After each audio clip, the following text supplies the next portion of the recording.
오늘 우리에게 주신 하나님 말씀은 사도행전 5장입니다. 사도행전 5장 33절에서 42절입니다.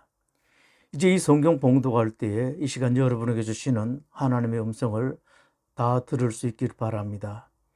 그들이 듣고 크게 노하여 사도들을 없이 하고자 할세 바리새인 가말리엘은 율법 교사로 모든 백성에게 존경을 받는 자라. 홍회 중에 일어나 명하여 사도들을 잠깐 밖에 나가게 하고 말하되, 이스라엘 사람들아, 너희가 이 사람들에게 대하여 어떻게 하려는지 조심하라. 이전에 드다가 일어나 스스로 선전하며 사람이 약 400명이나 따르더니 그가 죽임을 당함에 따르던 모든 사람들이 흩어져 없어졌고, 그 후 호적할 때에 갈릴리 유다가 일어나 백성을 끄어 따르게 하다가 그도 망한즉 따르던 모든 사람들이 흩어졌느니라. 이제 내가 너에게 말하노니 이 사람들을 상관하지 말고 버려두라. 이 사상과 이 소행이 사람으로부터 났으면 무너질 것이요, 만일 하나님께로부터 났으면 너희가 그들을 무너뜨릴 수 없겠고 도리어 하나님을 대적하는 자가 될까 하노라 하니, 그들이 옳게 여겨 사도들을 불러들여 채찍질하며 예수의 이름으로 말하는 것을 금하고 노니, 사도들은 그 이름을 위하여 능력받는 일에 합당한 자로 여기심을 기뻐하면서 공회 앞을 떠나니라.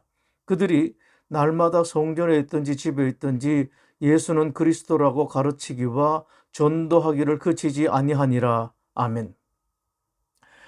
어느 시대나 교회를 공격하는 교회의 적 세 가지가 있습니다. 하나는 박해인데 박해는 밖에서부터 들어옵니다. 또 하나는 이단입니다. 이것도 바깥에서 들어오는데, 이 둘에 대해서 조심해야 할 것은 박해나 이단에 가장 취약한 사람들은 약한 사람들이나 잘 알지 못하는 사람들이 아니라 자기는 강한 사람이라고 생각하는 사람, 자기는 분별을 잘 한다고 생각하는 사람이라고 자신하는 사람들입니다. 보이스피싱과 같은 금융사기에 제일 잘 당하는 사람들은 나이 든 사람들이 아니라는 통계가 나왔습니다. 젊고 자신 있는 사람들, 안다고 생각하는 사람들, 똑똑해서 넘어가지 않을 것 같이 생각되는 사람들이 가장 많이 금융사기를 당한다고 합니다. 교회의 적 또 하나는 분열입니다. 이것은 내부에서 나옵니다. 교회에서 분열을 잘 일으키는 사람들이 있습니다. 나는 교회에 대해서 잘 안다. 나는 지금까지 잘 해왔다. 내가 하는 일은 틀림이 없었다고 생각하는 사람들이 분열을 일으킨다고 합니다. 나는 잘 알지 못한다. 나도 교회를 어지럽게 하고 문제를 일으킬 수 있는 사람이라고 생각하는 사람들은 그런 문제를 안 일으킵니다. 교회 박해나 이단이나 분열의 문제에 있어서는 누구든 나도 넘어질 수 있다는 두려움을 가져야 합니다. 이 세 가지 교회의 적은 어느 시대나 어떤 교회나 항상 있었습니다. 이 일에 있어서 문제 해결의 관건은 교회 지도자들입니다. 아무리 큰 어려움이 닥치거나 큰 문제가 생겨도 교회 지도자들이 잘 대처하면 그 일로 말미암아 교회가 오히려 더 부흥하고 더 바로 설 수 있는가 하면, 지도자들이 잘못하면 이것 때문에 교회가 휘청거리고 세상보다 더 못한 모임이 될 수 있습니다. 초대 예루살렘 교회는 정말로 아름다운 교회였습니다. 성령 충만했기 때문에 교회는 늘 은혜가 충만했고 화목했고 세상 사람들로부터 칭찬받았습니다. 이 기독교를 당시 이스라엘의 권력자인 유대교 지도자들이 무척 싫어했습니다. 특히 기독교의 핵심인 부활의 가르침을 대단히 싫어했습니다.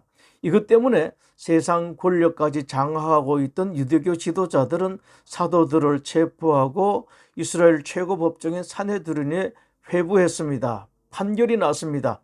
이후 다시는 예수의 이름으로 말하지도 말고 가르치지도 말라는 것입니다. 다른 것 없습니다. 오로지 예수를 말하지 말라는 말입니다. 오늘날에도 이런 일은 계속됩니다. 예수님을 많이 말하고 십자가를 강조하는 교회는 뭔가 부족한 교회로 여겨지고 폄훼됩니다. 여기에 넘어가면 안 됩니다. 아십시오. 그래도 그런 교회 그리고 그런 교회의 신자들이 더 바르고 더 선합니다. 유대 종교 지도자들은 무엇을 해도 좋으니 예수만 말하지 말라고 사도들을 협박했습니다. 오늘날의 교회 안에서도 이런 박해 아닌 박해를 하는 사람들이 있습니다. 우리 목사님은 맨날 예수님과 십자가만 설교하고 성경만 말한다. 기독교 최고의 어른들인 사도들은 무엇을 설교했습니까? 늘 십자가만 말했고 예수님은 다시 살아나셨다는 부활 설교밖에 하지 않았습니다. 예수님과 함께 했던 사도들, 오고 오는 세월 기독교의 최고 어른들인 사도들은 제대로 알았습니다. 그들에게 성령님이 계셨기 때문입니다. 교회도 신자도 성령님이 없으면 세상 사람들과 똑같은 말을 하고 때로는 적 그리스도 역할을 합니다. 사도들은 굴하지 않고 더 열심히 복음을 전파했습니다. 그러자 교회는 더 권세가 커졌습니다. 심지어 사도들이 다니는 길에 병든 사람들을 데리고 나온 사람들도 많았습니다. 환자에게 사도들의 그림자라도 덮이면 병이 나을 것이라고 생각했기 때문입니다. 기독교가 이렇게 부흥되니 유대 종교 지도자들은 크게 시기하고 분노했습니다. 다시 사도들을 체포해서 또 사내들인 최고법정 재판에 넘겼습니다. 법정에서 신문이 시작되었습니다. 지난번 재판에서 절대로 예수 이름으로 가르치지도 말고 말하지도 말라고 엄금했음에도 불구하고 왜 법원의 명령을 어기는가 hir난했습니다. 이때 사도들이 명대답을 했습니다. 하나님을 믿는 우리가 사람의 말과 하나님 말씀 중 어느 것에 순종해야 마땅하겠는가? 판결이 났습니다. 다시는 예수의 이름으로 말하지 말고 가르치지도 말라는 판결에 더하여 이번에는 채찍질 형벌을 가한 후 내보냈습니다. 여기서 우리가 눈여겨볼 것은 그렇게 채찍질 그리고 곤욕을 당하고 석방될 때의 사도들의 모습입니다. 그때 사도들의 모습, 태도를 통해서 하나님께서 오늘날 기독교 신자들에게 대단히 중요한 것을 가르치십니다. 참된 신자들은 무엇으로 사는가? 참된 기독교 신자들은 무엇을 기뻐하고 무엇을 즐거워하고 무엇을 행복으로 여기는가? 사도들이 그렇게 매를 맞고 풀려날 때의 모습을 41절에서 이렇게 말합니다. 사도들은 그 이름을 위하여 능력받는 일에 합당한 자로 여기심을 기뻐하면서 공회 앞을 떠나니라. 사도들은 예수님 때문에 곤욕을 치르고 매맞고 협박당하는 사람이 된 것을 기뻐했습니다. 성경은 여기심을 기뻐했다라고 말씀합니다. 누가 사도들을 그렇게 여겼습니까? 세상 사람들이 아닙니다. 주님께서 그렇게 여기셨다는 말입니다. 자기들을 주님을 위해서 매맞는 사람으로 세워주신 것을 기뻐했다는 말씀입니다. 사도들은 하나님 때문에 예수님 때문에 매맞고 터지고 깨지고 협박받는 사람이 된 것을 행복해했고 기뻐했습니다. 사도들은 주님을 위해서 능력을 당하는 자격 얻게 된 것을 기뻐했습니다. 참된 기독교 신자들이 기뻐하는 것은 다른 어떤 것 때문이 아니라 하나님의 뜻이 이루어지는 것, 특히 자기로 인해서 하나님 뜻이 이루어지는 것입니다. 그 기쁨, 그 행복은 세상의 그 누구도 빼앗을 수 없습니다. 절대로 훼손되지 않습니다. 세상의 기쁨은 좋았다가 무덤덤하게 되고 세상의 행복은 생겼다가 사그라듭니다. 그러나 주님으로부터 오는 기쁨과 행복은 없어지지 않습니다. 어떤 환경에도 빼앗기지 않습니다. 아버지의 각별한 사랑을 받던 요셉은 형들에게 시기, 질투, 미움을 받아 이집트의 노예로 팔려갔습니다. 나이 17살 때였습니다. 그 어린 나이에 그 먼 길을 끌려갔습니다. 17살부터 30살까지 13년의 노예살이 세월 동안 얼마나 서러움이 많았겠습니까? 요셉이 자기를 노예로 팔아버린 형들에 대해서 원망하고 원한을 가지려고 했다면 한도 끝도 없었을 것입니다. 그러나 만약에 요셉이 그런 마음을 가졌다면 요셉은 절대로 인물이 될 수가 없었을 것입니다. 원한이 있는 사람, 미움을 가진 사람, 용서하지 못한 사람, 분노가 있는 사람은 안 풀립니다. 병에 걸리면 병이 낫지 않습니다. 요셉은 그렇게 큰 고통, 아픔을 당했으면서도 자기가 당한 그 모든 것들이 형들이 아니라 하나님께서 주신 것으로 전적으로 받아들였습니다. 하나님께서 당신의 특별한 뜻을 이루기 위해서 많은 사람들 가운데 자기를 하나님의 뜻을 이룰 사람으로 정하셨다고 믿었습니다. 그것을 이렇게 고백했습니다. 당신들이 나를 이곳에 팔았다고 해서 근심하지 마소서, 한탄하지 마소서. 하나님이 생명을 구원하시려고 나를 당신들보다 먼저 보내셨나이다. 자기를 이집트의 노예로 판 것은 형님이 아니고 하나님께서 당신의 뜻을 이루기 위해 나를 이집트로 보냈다는 말을 확신적으로 합니다. 그런즉 나를 이리로 보낸 이는 당신들이 아니요 하나님이시라. 이 놀라운 믿음에 하나님께서 그 누구도 따라올 수 없는 대단한 지혜와 명철을 요셉에게 주셨습니다. 이 믿음이 요셉을 그렇게 위대한 사람으로 만들었습니다. 여러분, 특별한 선물은 하나님께서 아무에게나 주시지 않습니다. 그럴 만한 사람들에게 선물을 주시고 그럴 만한 사람을 위대하게 만들어 주십니다. 욥은 어마어마한 환난을 당했습니다. 그런데 아무리 생각해도 이해되지 않는 것은 욥에게 이런 환난을 당할 만한 잘못이 없다는 점입니다. 성경도 그것을 인정했습니다. 그 사람은 온전하고 정직하여 하나님을 경외하며 악에서 떠난 자들아. 욥기 1장 1절의 말씀입니다. 하나님께서도 직접 칭찬하셨습니다.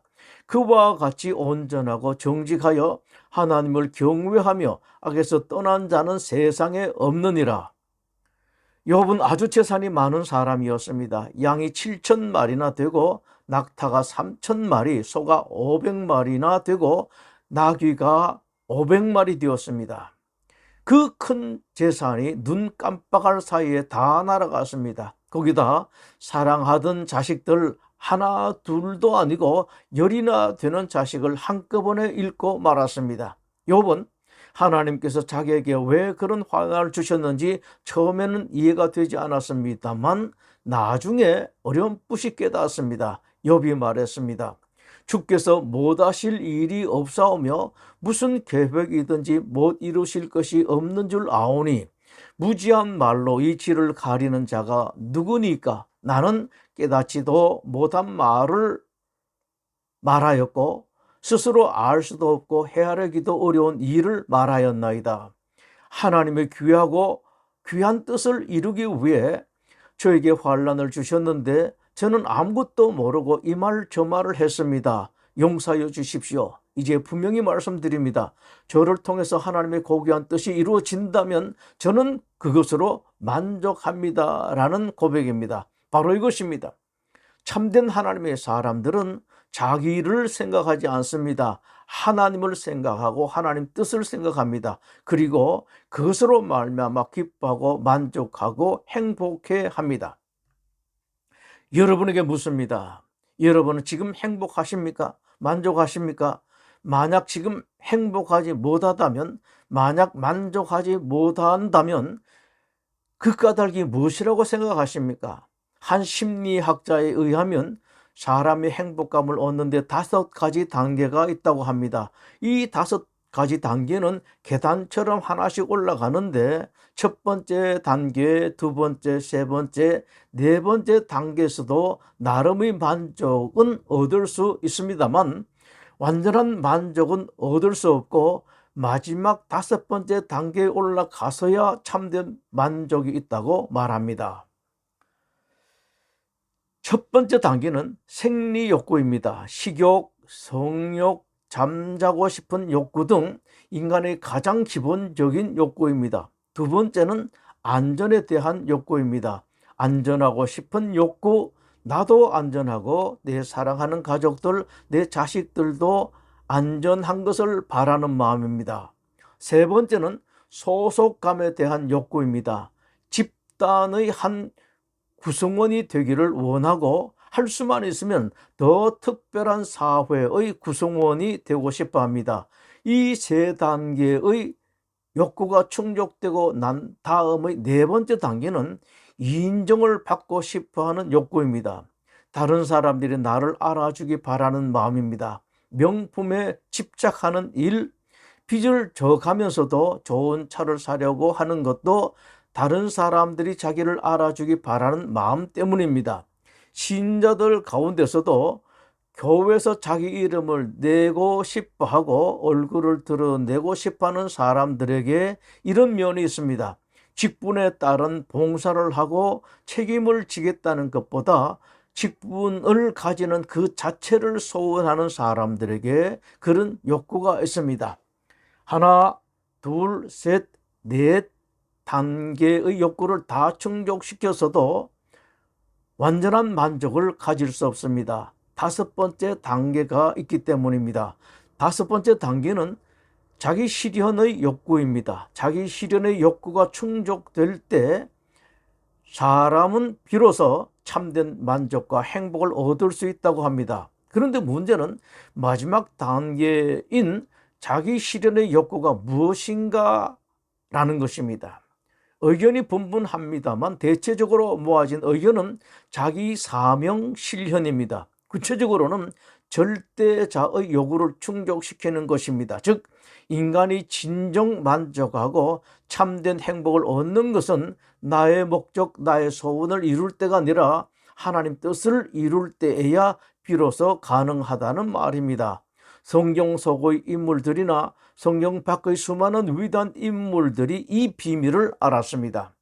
가장 대표적인 인물이 바로 인간으로 오신 예수 그리스도입니다. 예수님은 우리 대신 고통과 수치를 당하시고 죽으셨습니다. 십자가는 예수님에게 있어서 너무나 큰 수치였고 아픔이었습니다. 그러나 예수님 당신에게 있어서 십자가는 수치나 고통이 아니었습니다. 예수님은 결코 십자가를 수치스럽게 생각하지 않았습니다. 고통스러워 하시지 않았습니다. 수치와 고통의 십자가를 통해서 인류 구원이라는 어마어마한 자기 실현을 이루셨기 때문입니다. 도리어 예수님께서는 십자가로 인하여 만족해 하셨고 행복해 하셨습니다. 그것을 증명하는 것이 예수님께서 숨지기 바로 전에 하신 말씀입니다. 다 이루었다. 이 얼마나 확실한 만족의 말씀입니까? 이 말씀을 하실 때의 예수님 얼굴은 평화 그리고 행복이었을 것입니다. 다 이루었다. 다시 여러분에게 묻겠습니다. 여러분 가운데 이 땅에서의 삶이 마감할 때 다 이루었다고 생각하며 만족하며 숨질 자신이 있는 분 계십니까?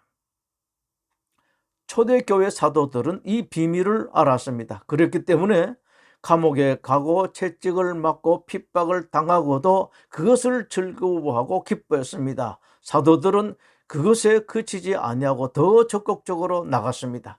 그들이 날마다 성전에 있든지 집에 있든지 예수는 그리스도라고 가르치기와 전도하기를 그치지 아니하니라.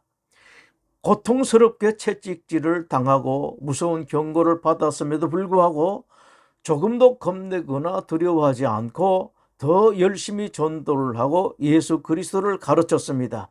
그것이 그들에게 최고의 행복이었기 때문입니다. 사도들은 그것이야말로 내가 꼭 해야 할 일이라는 것을 알았습니다.